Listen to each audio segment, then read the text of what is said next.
जय हिंद, जय भारत, जय श्री राम।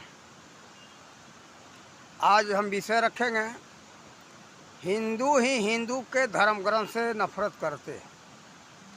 आज तक हम दूसरे लोगों को, किसी भी धर्मावलंबी को, मुसलमान हो या ईसाई हो, ये नहीं किए। हमारे जानकारी में नहीं, ये किए होंगे लेकिन हमारे जानकारी में अभी तक नहीं आया। हम ऐसे कैसे हम कह सकते हैं। लेकिन हिंदू समाज के अंदर क्षत्रिय ब्राह्मण तो शायद कहीं कहीं जो राजनेता हैं किसी ने शायद किया हो, लेकिन इसमें हिंदू समाज में कहे जाने वाले कुशवंशी यानी कुशवाहा, और वही जो है कुछ भाग में, भारत के कुछ भागों में उनको मौर्य कहा जाता है, वही लोग जो है कि हिंदू धर्म ग्रंथ से नफरत कर रहे हैं। देखो, हिंदू धर्म ग्रंथों के अंदर शायद कोई बात अगर गलत मालूम हो रहा है तो वो लोग उस गलतियों को देख लेते। जैसे रामायण के अंदर उदाहरण हम देते, रामायण के अंदर ही कोई ऐसी चौपाइयाँ हैं, देखने में लगेगा कि मानवता के विरुद्ध है, लेकिन देखो उसके अंदर मानवता के पक्ष में, मानवता के हित में, मानव समाज के कल्याण के लिए बहुत सी बातें लिखी गई है। जैसे बालकांड में ही है, श्री राम नाम महिमा है, और उत्तरकांड में काकभूषुंडी जी के द्वारा, और पहले ही प्रथम ही भगवान श्री राम के द्वारा जनहित की बातें बताई गई है, जन कल्याण की बातें बताई गई है कि तुम ये मानव अपना ऐसे कल्याण करो। लेकिन ये हम कहेंगे कि जो कुछ भाग में छननी कहा जाता है, जैसे आटा को, लोट को, जैसे गुजरात में लोट कहते, लोट को छानने वाला को यानी चालने वाले को छन्नी कहते, और भारत के कुछ भागों में उसको चलनी कहते। तो चलनी का काम क्या है, छन्नी का काम क्या है, चोकर को यानी उसके जो गलत सामग्रियां हैं यानी भूसी को निकाल लेना और अच्छे खाद्य पदार्थ को नीचे गिरा देना। ये लोग यही कार्य कर रहे हैं। रामायण के ही नहीं, सभी धर्म ग्रंथों के ऊपर आवाज़ उठाने वाले के हम यही कहेंगे कि उसमें के अच्छाइयों को नहीं देखते, थोड़े थोड़े बातों को लेकर के जलाना, उसका अपमान करना, उसका बहिष्कार करना, तिरस्कार करना, ये हम देख रहे हैं। जैसे उत्तर प्रदेश के अंदर स्वामी प्रसाद मौर्य हैं, वो ऐसा कर रहे हैं। तो देखो, आप लोग अगर कहते हो कि मैं मौर्य हूँ, जो लोग कहते स्वामी प्रसाद को ही नहीं कहता हूँ, केवल इस तरह के जितने हम मौर्य वंश हैं या कुशवंशी हैं वो मौर्य कहते हो या कुशवंशी कहते हो, लेकिन इसमें भेद है थोड़ा सा। अगर कुशवंशी कहोगे तो महाराजा सूर्य के परिवार से, सूर्यवंशी परिवार से जुड़ रहे हो, और जो मौर्य कह रहे हो तो चंद्रवंशी परिवार से जुड़ रहे हो। चंद्रवंशी परिवार से ये मौर्य की उत्पत्ति हुई है। इतिहास के बारे में जिसको नहीं मालूम है वो लोग कुछ भी कह लेते, लेकिन दोनों में थोड़ा सा अंतर है। तो परिवार एक ही, महाराजा सूर्य और चंद्र दोनों भाई थे। और देखो, अब इसी में एक थोड़ी सी बात याद आ गई, जैसे रघुवंशी और जदुवंशी, जदुवंशी से ये जो है कि जदुवंशियों की उत्पत्ति हुई है। तो रघु और जदु दोनों सगे भाई थे, यानी सहोदर भाई थे। ये श्रीमद् भागवत महापुराण में कथा में आता है। तो देखो, इसमें कोई भेदभाव करने वाला नहीं है।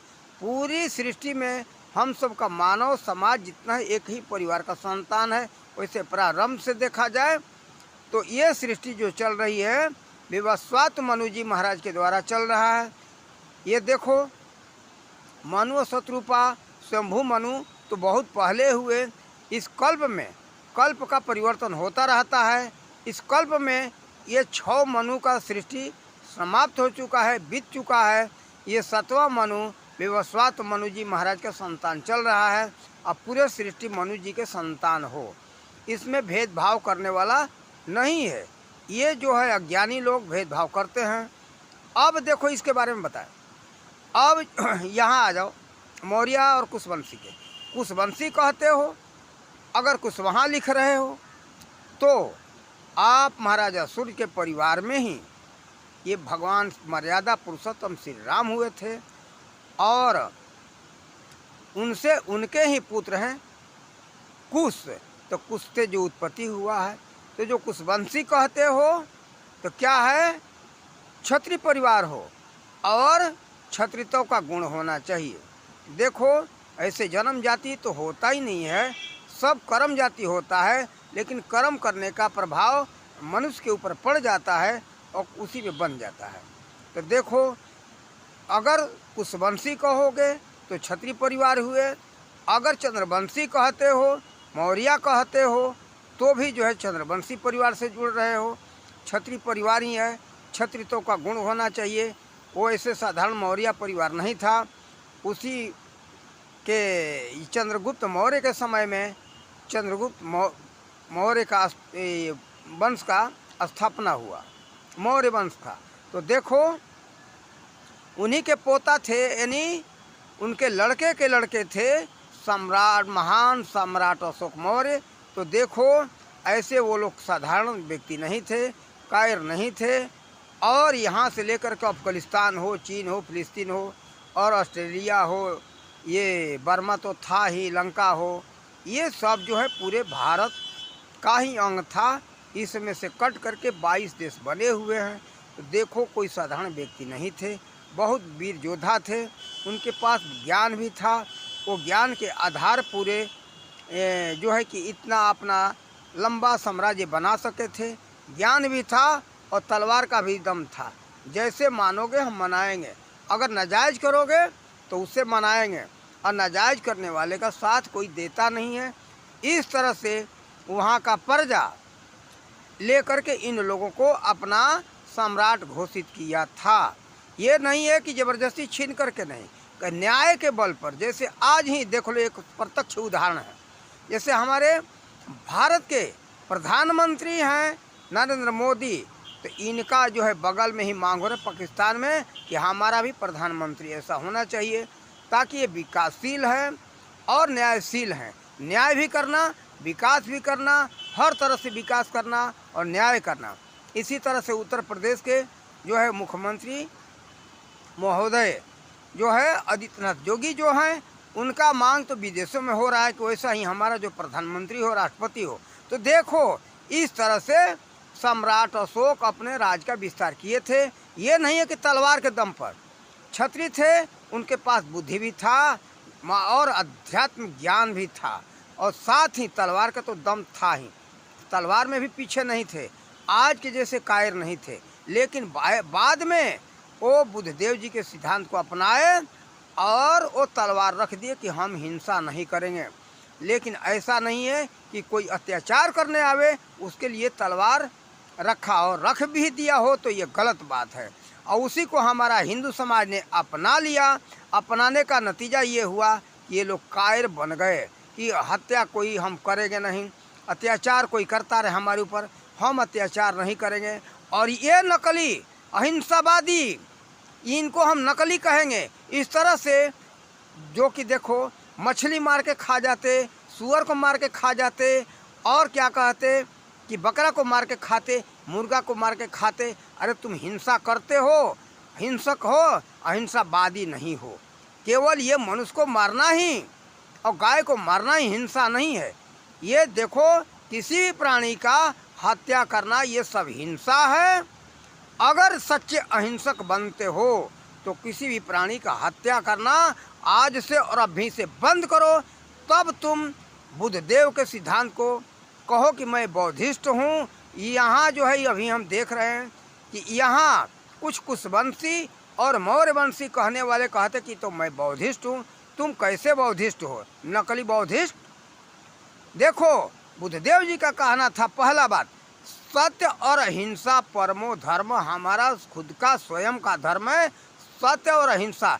सत्य पर चलो और अहिंसा को अपनाओ, हिंसा मत करो, किसी का हत्या मत करो। और तुम सब नकली बौद्धिस्ट और नकली अहिंसावादी क्या करते हो, मछली को मार के खा जाना, मुर्गा को मार के खा जाना, बकरा के मार के खा जाना है। अरे तुम्हारी माँ दूध अगर पिलाई है तो जाओ मांस खाना है तो बाघ का मांस खाओ, शेर का मांस खाओ। लेकिन देखो तुम लोग ऐसा कायरो नहीं कर सकते हो। अगर सामने अत्याचारी खड़ा है तो तुम उस समय अहिंसावादी बन जाते हो। देश पर ऐसा संकट आता है तो कहते हो कि हम तलवार नहीं उठाएंगे। नकली बौद्धिस्ट हो और नकली अहिंसावादियों, तुम लोग अभी समझ लो ये गलत कर रहे हो। और कहते हो कि मैं कुशवंशी हूँ और ये क्या कहते हो मौर्यवंशी हूँ। तो देखो नकली मौर्यवंशी और नकली मौर्यवंशी और कुशवंशी, ये सुन लो कान खोल करके दोनों। तुम सब थोड़े थोड़े लालच में, यहाँ हम बिहार में देखते हैं कि अर्जक संघ एक चला, वो भी कहा था उसमें जो घी खाने का चीज़ है, हवन करने का चीज़ नहीं है। हम एक प्रवक्ता से सुने थे, आज से 30 साल पहले की बात है। और अर्जक संघ का सिद्धांत हमको पूरा नहीं मालूम है, लेकिन देवी देवता को नहीं मानना, हवन पूजा नहीं करना, किसी तरह का खर्चा नहीं करना। तो देखो ये कौन मानते हैं और इस सिद्धांत पर कौन चलते हैं। ये जो लोभी होते हैं, ये जो कुंजड़े के औलाद, जो कुंजड़ा होते हैं ना कबड़िया, जो तुरहा कहते बिहार में, ये कुंजड़े के औलाद हैं। थोड़ा सा लाभ देख लेंगे उधर भग जाएंगे। असली कुशवंशी अभी आज भी अपने जगह पर हैं, कभी डिगे नहीं। और इसमें से भी चकमा दिया गया। ये नकली बन करके बौद्धिस्टों में देखा कि लूटपाट करना, लाओ यहाँ देवता को चढ़ाओ, यहाँ दक्षिणा चढ़ाओ, वहाँ दक्षिणा चढ़ाओ। ये क्या कर रहे हो तुम? जो है उस ब्राह्मणों का जो बेचारे अपना जीविका उपार्जन चला रहा था, किसी भी तरह से उसका तुम हक छीन रहे हो। वही बेईमानी ये सब करने लगे।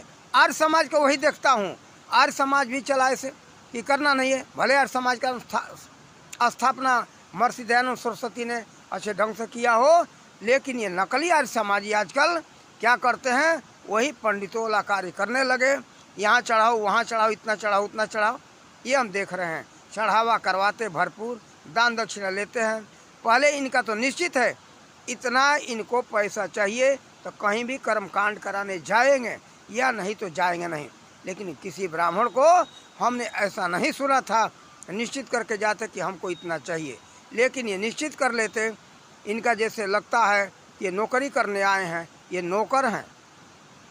और जो ब्राह्मण हो या कोई भी कर्मकांड कराने वाला हो, ये गलत है, निश्चित मत करवाओ। लेकिन एक बात ये भी कहेंगे कि दान दक्षिणा जो कार्य करवा रहे हो, कर्मकांड कराने वाले जो तुम लोग हो, जो अपना बुला करके अपने घर पर या कोई भी अपना कार्य कराते हो, तो उसका उचित जो है बेचारे को जीविका के लिए देना चाहिए, ताकि उस ब्राह्मण का, उपरोहित का खर्चा पूर्ति हो सके। कारण कि उसके भी बाल बच्चा और परिवार है, उसका भी जीवन है। उसके जीवन यापन के लिए अब मान लो तुम्हारे यहाँ आया वो कर्मकांड कराने के लिए, तो उसका सारा दिन बर्बाद हो जाएगा। इसलिए कम से कम उसको तो 400 से 500 रुपया दे देना ही चाहिए, ताकि उसका खर्चा बेचारे का निर्वाह हो सके, उसके बाल बच्चा परिवार भूखे न मरे। अगर भूखे मरने लगेंगे तो कोई भी कर्मकांड उपरोहित नहीं करा सकता, चाहे आर्य समाज का हो, अर्जक समाज का हो या कोई ब्राह्मण हो। तो इतना तो दे देना ही उचित होता है, इसमें कम नहीं करना चाहिए। और इससे कोई मांगता है अधिक दान दक्षिणा, तो आपकी खुशी देना हो दे सकते हो, खुशी की दान, उसमें हम रोक नहीं लगाएंगे। लेकिन उनका भी ज़बरदस्ती करना ठीक नहीं है। और ये हक मारने वाले जिसका जो कार्य हो वो करे, अर्जक संघ हो या बौद्धिस्ट हो या आर्य समाज हो, इनको पूर्ण ज्ञान नहीं है, उल्टा सीधा कार्य कराते हैं, शुद्ध ढंग से कार्य नहीं कराते। और गौ के घी का बहिष्कार करने वाले को कहता हूँ, गाय की विशेषता को तुम लोग नहीं जानते हो। तुम गाय की विशेषता को जानोगे तो पता चलेगा गाय का गोबर और मूत्र सब कल्याणकारी है हर प्राणी के लिए। कारण कि उसमें विशेष प्रभु ने ऐसा क्षमता दिया है, ऐसा किसी भी प्राणी में ऐसा क्षमता नहीं है। उसका दूध, घी, गोबर और मूत्र सब औषधि है। देखो, इसलिए गऊ के गोबर से लिपने का प्रथा है। कारण कि गऊ के गोबर के अंदर ऐसा है कि कीटनाशक क्षमता है, लिपाई कर दिया जाता है तो उसमें उतना दुर्गंध नहीं होता। वही भैंस के गोबर से या किसी अन्य जानवर के, गाय हो या बैल हो, उसमें कोई भेद नहीं है, सब दोनों गौ वंशज है, उसमें भेदभाव नहीं करना। लेकिन भैंस का हो, भैंसा का हो, ये गोबर में बदबू होता है, दुर्गंध होता है, और इसमें भी दुर्गंध होता है, लेकिन एक दूसरे प्रकार का होता है गाय के गोबर में, और ये लाभकारी है। ये वैज्ञानिक सब परीक्षण करके और तब ये हमारे ऋषि महर्षियों ने लागू किया है। देखो, गाय के घी में ये क्षमता है कि 1 ग्राम अगर जलाओगे तो 100 किलो हवा को शुद्ध करता है। ये वैज्ञानिक परीक्षण करके वैज्ञानिकों ने लिखा है, उसके अनुसार मैं बता रहा हूँ, अपने मन से नहीं बता रहा हूँ। देखो, जितना हमको घी खाने से लाभ नहीं है, उतना वायु को शुद्ध करने से हमें लाभ है। कारण कि हम तो भोजन किए, लेकिन शुद्ध ऑक्सीजन नहीं मिलेगा तो हमारा जीवन स्वस्थ नहीं रह सकता है। पहले हमारा वायुमंडल शुद्ध होना चाहिए। इसीलिए ऋषि महर्षियों ने जो परंपरा निकाला था, वैज्ञानिक परीक्षण करके यज्ञ का परंपरा चलाया, जिससे कि यज्ञ हो, वायुमंडल का शुद्धि हो, और उसमें जो सामग्रियां डाली जाती है सब जो है वायुमंडल के शुद्ध करने वाला है। देखो, जौ है, तिल है, और घी है, गूगल है, गुगली है, इनसे जो धुआं निकलता है कष्टदायी नहीं होता। मन कहता है इस धुआं को हम लेते रहें। उसमें गाय का घी मिलाया जाता है, तो ये कष्ट देने वाले नहीं हैं, आँखों में लगता नहीं, परेशानी नहीं होती है। और अगरबत्ती और धूप, जो है धूप जो शुद्ध गूगल से बना हो, उसमें कष्ट नहीं होता है। और कुछ अगरबत्तियाँ और धूप ऐसे आते हैं कि उसके धुआं से खांसी होने लगता है, जो कष्ट देने वाला हो तो समझ लो स्वास्थ्य के लिए हानिकारक है। तो देखो, ऋग्वेद में ये सारी सामग्रियाँ लिखी हुई है, कारण कि हमारा स्वयं का पढ़ा हुआ है। ऋग्वेद में हमने पढ़ा था सारी ये हवन सामग्रियों के विषय में। तो देखो, ऋषि महर्षि ने सब शोध करके दिया। ये सब तो प्राकृतिक चीज़ें बनाई हुई है परमात्मा के द्वारा, लेकिन उसमें शोध करके, छांट करके उसको अलग अलग निकालने की ज़रूरत थी। और निकालने वाला जो प्राचीन काल के ऋषि महर्षि थे, वो बहुत बड़े अच्छे वैज्ञानिक थे। उन लोगों ने शोध करके, परीक्षण करके कि हमारे वायुमंडल को कौन कौन सी सामग्रियां हैं जो शुद्ध कर सकती हैं, उन सामग्रियों को यज्ञ के लिए निर्धारित किया गया है। इसलिए अर्धक संघ वालों या कोई भी पंथ वालों, आज के नए नए काल्पनिक पंथ केवल समाज में भेद फैला करके लूटने के लिए और लोभ दिखा करके ऐसे ये कार्य कर रहे हैं। लेकिन ये जो उचित ढंग से समझने वाले हैं, जो कुंजड़े विचार के नहीं हैं, कबड़िया नहीं है, लोभ लालच में फंसने वाले नहीं, वो तो नहीं फंसते हैं। लेकिन कुछ जो हरिजन वर्ग हैं ये ऐसा कर रहे हैं, और कुछ ऐसा है ये कबड़िया जो मौर्या कहते और कुशवाहा कहते, इसमें नकली लग रहा है। ये नकली कुशवाहा है और नकली जो है ये मौर्यवंशी है। असली जो क्षत्रिय वंशज का है आज भी वो अपने रास्ते से अडिग है, कारण कि उसके अंदर क्षत्रित्व गुण है, और क्षत्रित्व गुण नहीं है वो मौर्यवंशी नहीं हो सकता, न तो कुशवंशी हो सकता है। पहला कर्तव्य है देश का, अपने मान मर्यादा का, अपने पूर्वजों का अपमान जो न सहन करे उसके अंदर हम क्षत्रिय गुण कहेंगे। ये नहीं कि जबरदस्ती नाजायज किसी को सताओगे तो भी तुम नालायक हो।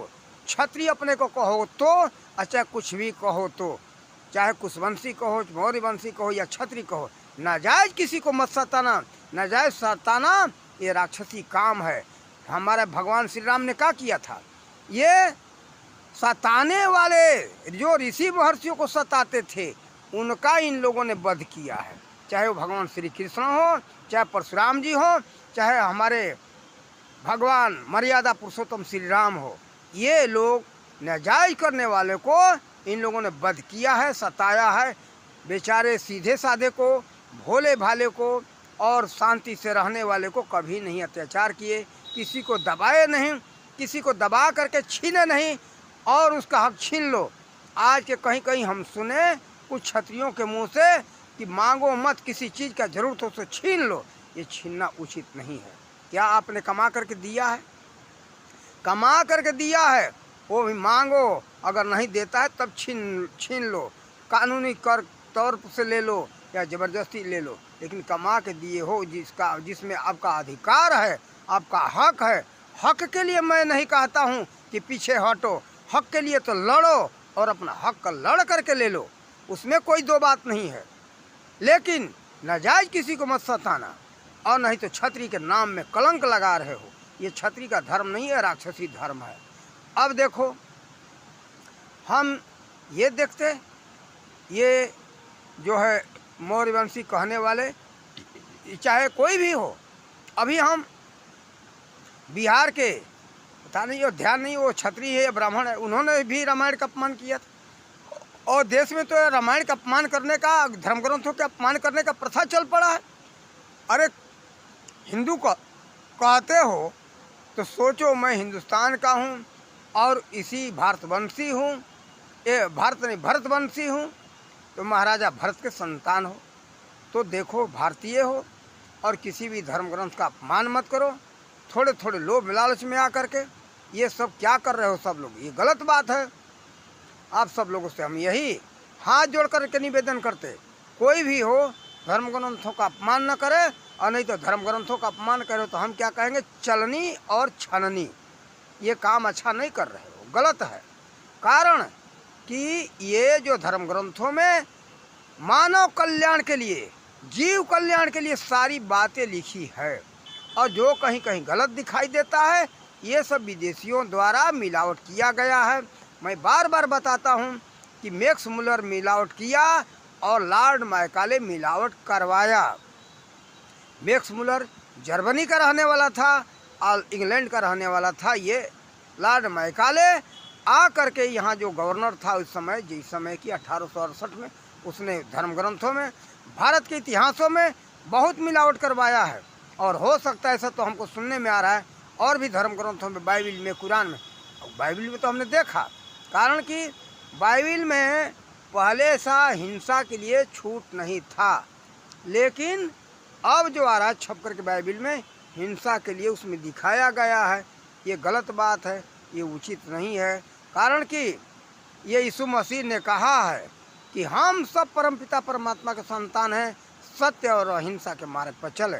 तो देखो, धर्म ग्रंथों का अपमान मत करो, कारण कि कोई मिलावट हो या शायद किसी बात से कहीं भूल चूक हो गया हो किसी लेखक से, तो कोई भी लेखक हो, मनुष्य ही है, और उसमें 1000 बातें लिखी हुई, 1000 बातों में से 2 बात या 5 बात और गलत है, तो 995 बात, 98 बात तो सत्य है। वो जन कल्याण के लिए है, प्राणी मात्र के कल्याण के लिए है, उसको तो रहने दो, क्यों बर्बाद कर रहे हो, अपमान कर रहे हो, ये गलत बात है।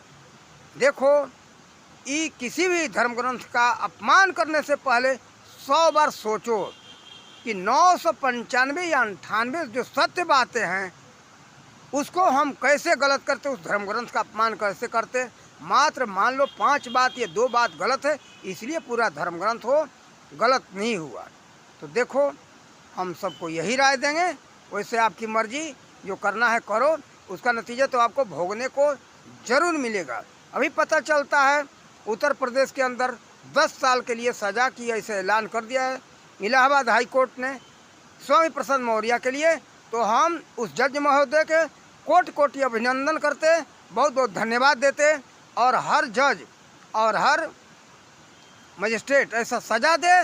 और हम आप लोगों से भी कहेंगे, ऐसे बदमाशों को जरूर पीटो। अगर 1-2 जगह अगर पिट जाएंगे, लात खा जाएंगे, तब से ये सब ऐसा गलत सलत बोलना बंद कर देंगे। इन्हीं शब्दों के साथ अपने वाणी का विराम देते। जय हिंद, जय भारत, जय श्री राम।